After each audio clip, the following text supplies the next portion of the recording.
বাংলাদেশের মুক্তিযুদ্ধ থেকে শুরু করে ৭৫-এর পট পরিবর্তন, পরবর্তীতে একাধিক সামরিক শাসন, ১৯৯০ সালে জেনারেল এরশাদের পতন, এমনকি ১৯৯১ সালে গণতন্ত্র পুনঃপ্রতিষ্ঠা পাওয়ার পর প্রতিটি রাজনৈতিক সংকটে এবং কম বেশি সব নির্বাচনকে ঘিরে প্রকাশ্যে কিংবা অপ্রকাশ্যে বিদেশিদের তৎপরতা আলোচনায় এসেছে।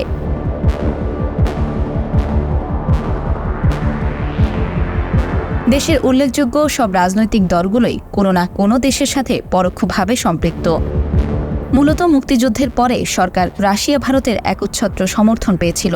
আবার ১৯৭৫ সালের পর পুরো দৃশ্যপট বদলে যায় এবং সামনে চলে আসে মার্কিন যুক্তরাষ্ট্র।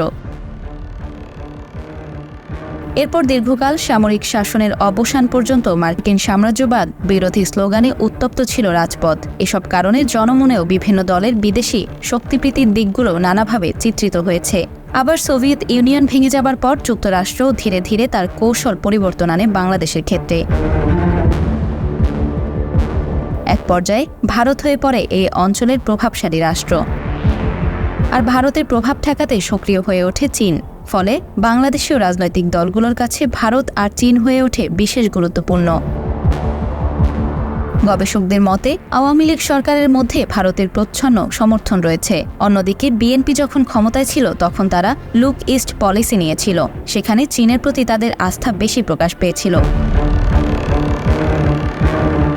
সম্প্রতি ৫ই আগস্ট ছাত্র জনতার আন্দোলনের মুখে পদত্যাগ করে দেশ ছেড়েছেন সাবেক প্রধানমন্ত্রী শেখ হাসিনা এবং ৮ই আগস্ট ড ইউনূসকে প্রধান করে গড়ে তোলা হয় অন্তর্বর্তীকালীন সরকার। নতুন সরকারের পর থেকে পাকিস্তান বাংলাদেশের সাথে সুসম্পর্ক গড়ে তুলতে বিশেষ আগ্রহ প্রকাশ করেছে। তারা বাংলাদেশকে অস্ত্র দিয়ে সাহায্য করছে। কিন্তু দেশের মানুষ কি চায়? তারা কি আদৌ নিজের দেশের রাজনীতিতে অন্য দেশের হস্তক্ষেপ চায়?